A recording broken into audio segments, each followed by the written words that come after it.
Hello and welcome to Music Box Designs from the Listening Room. Thank you very much for joining us on this special, holiday buyer's guide edition where I'm going to talk about some releases that I encourage any rock fan or fan of great music to consider adding to their collection or perhaps gifting somebody this holiday season. And it always turns to this. It is perennially decreed as dead. And what am I talking about? I'm talking about rock music, guitar-based, actual instruments, whether it's blues, psychedelic, punk. The last 6 to 8 months of 2024 have delivered what I think is some of the best collection or consistency of rock-oriented records that I've heard in a long time. Of course, I buy many records all year round, as I'm sure you all do. And yeah, I don't buy particularly for a genre, but I grew up with rock music, whether it's punk rock music, hardcore, indie rock, heavy metal, whatever it may be. That's the music that I grew up on. That's the music I tend to gravitate towards. And there has been absolutely no shortage of some super high quality music.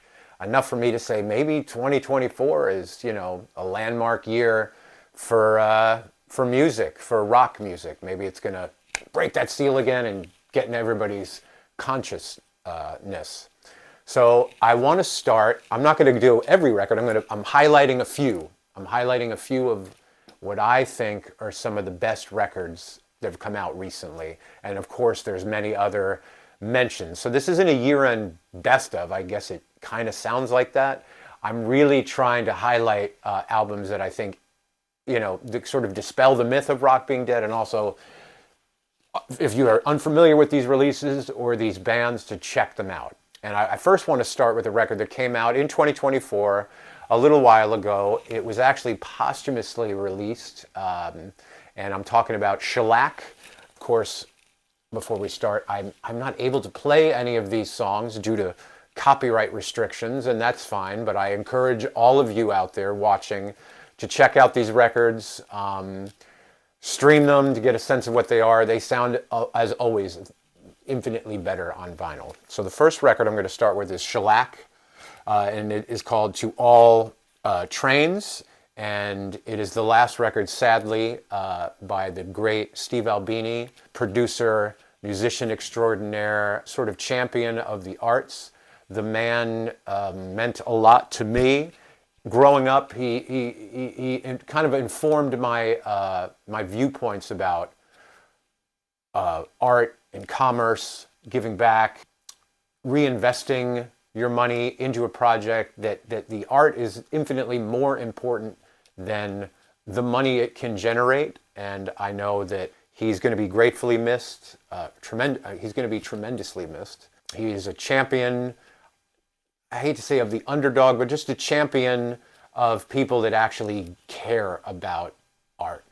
This album is amazing. I think it's in a way a beautiful end, period, exclamation point. It's angular, it's aggressive. Todd Traynor on drums, Bob Weston on bass.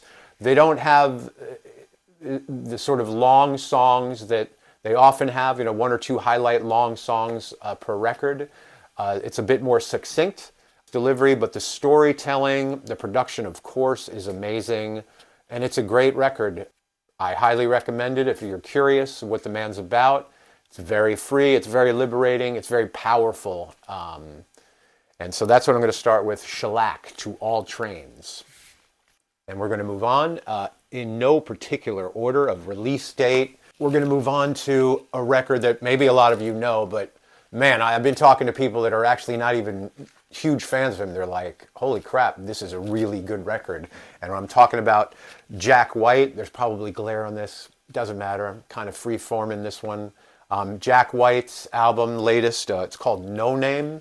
And again, he released the copy. He gave away the record initially at his stores, the Third Man Record stores. No announcement, no pre-release, no nothing. People didn't know what they were getting in their bag. If you bought something on the day he was doing it, you got this record in a plain white sleeve that just said No Name. And it got leaked on the radio, and people realize this is the new Jack White record, and it's incredible. It's a great, great record. And I just think as a champion of all things vinyl, all things analog, Jack White, you know, he hit it out of the park again. Just the way he released the record. You know, what more can I say? Like, you can't, in the age of no secrets, no privacy that we live in, to be able to do that and release a record and nobody knew about it, I think that's pretty special. Even more special because the record itself is phenomenal. Blues, rock, Zeppelin-like, just awesome songs. Again, he's another one of those guys.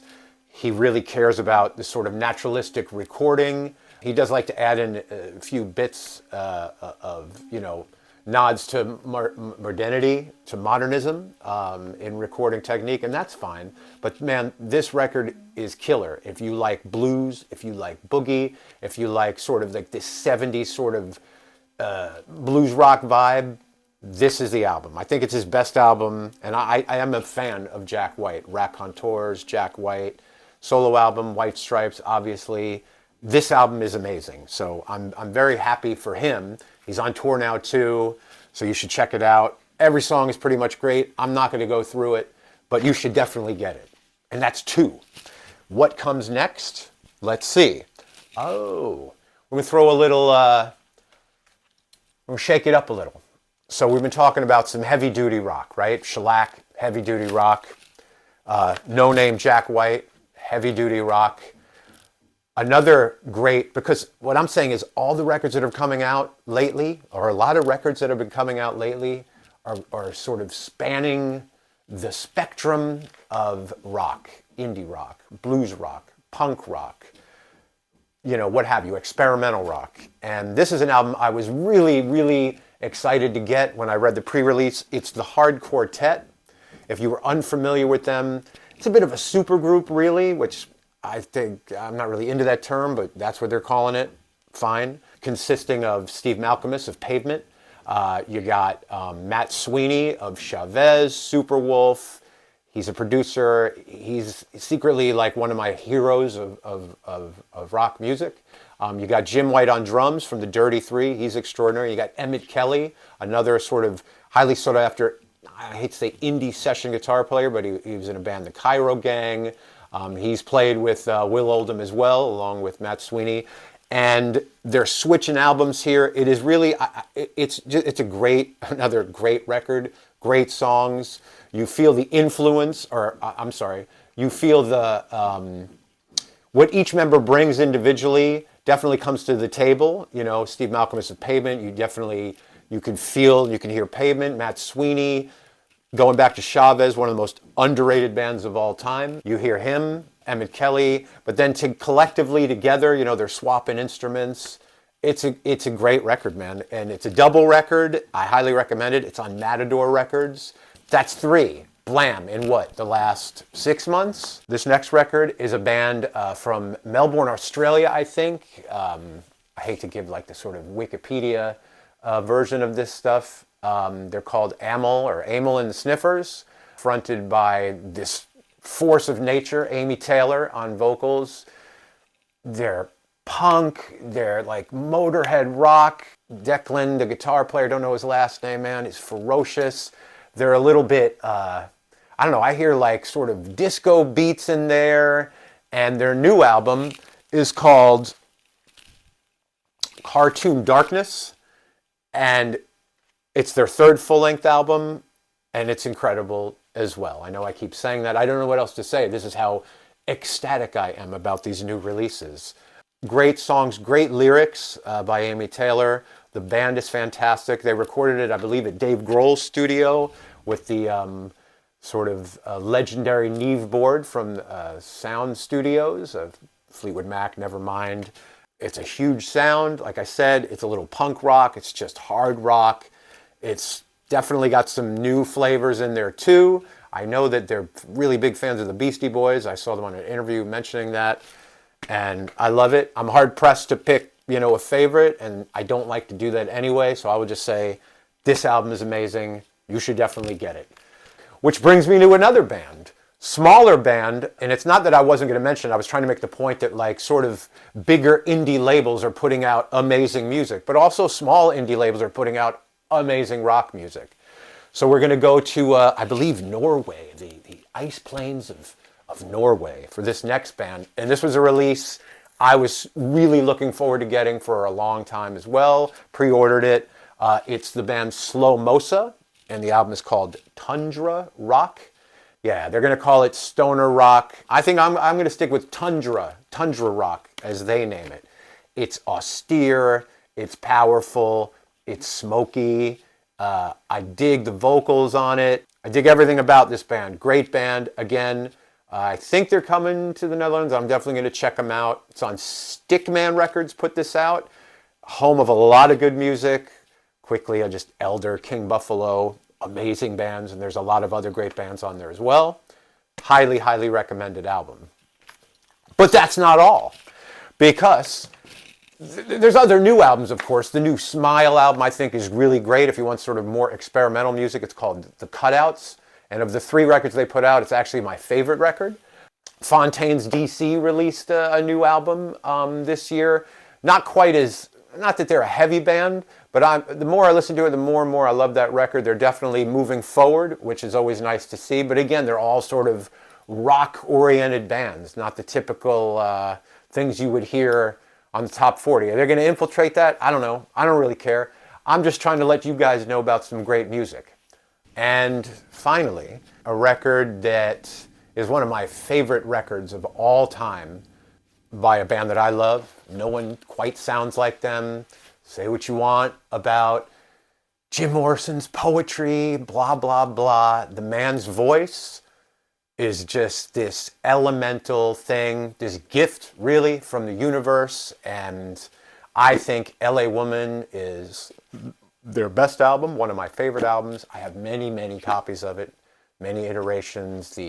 I have the 45 analog productions version of it, cut at 45 speed, and that sounds incredible, although there is one pressing flaw on Crawling King Snake where there's just distortion, which is very upsetting to me. But anyway, I've made up for that with this very limited edition. 4,000 were pressed, I believe, of this, and it is the ultra high quality record pressing of LA Woman by The Doors. Comes in a beautiful sort of hardbound case. It's got a booklet, Ben Fong Torres of Rolling Stone fame, by almost famous fame. He wrote a little piece on it, and it's 200 gram vinyl. It's pressed, was mastered by Bernie Grundman. I'm reading that because I want to get it right. Bernie Grundman, who has been mastering records for decades, from the original master tapes. It's quality record pressing. Yeah, they sold me on the little pitch, on the pitch I got from the email. And yeah, I wanted it, and I got it. And man, I was not disappointed at all. I think it rivals my 45 cut. Of course, there's no distortion on any of the tracks. I throw it on my turntable, and it sounds like I got a new turntable, because the sound is just all-encompassing, all-enveloping. I feel like I'm in the offices where the Doors recorded this incredible, incredible record. Technical specs, which I really like about the pressing itself. It explains a lot about it, but the most fascinating thing I found, and yeah, I'm a big geek about records, and I wasn't aware of this. The little chart here, vinyl shape sort of from the side perspective. This being the spindle hole, that's being the label, and this being the vinyl, and this being where the needle goes, how it gets bigger. There's an angle to it, all records, sort of as you get more to the middle. So therefore, it definitely will always affect the playing and how the needle's going to sit in the groove. I never considered that.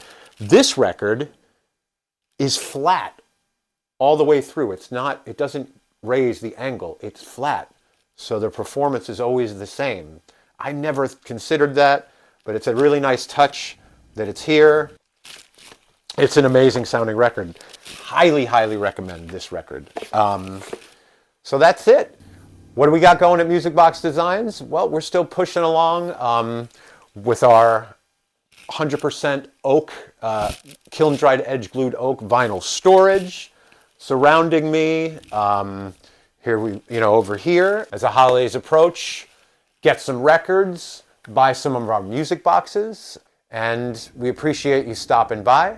If you like what you saw, please like us, subscribe to our channel, check out all the things in the world of music box designs we have at musicboxdesigns.com. Email us, let us know what you're listening to, and yeah, so we hope everybody has a wonderful, safe holiday season as we approach it. And hell man, there's going to be a lot more awesome releases coming out for 2024 for the rest of the year maybe, and definitely I'm hoping for 2025. So be safe, stay positive, listen to music. It'll keep you sane. Thank you again. Ciao.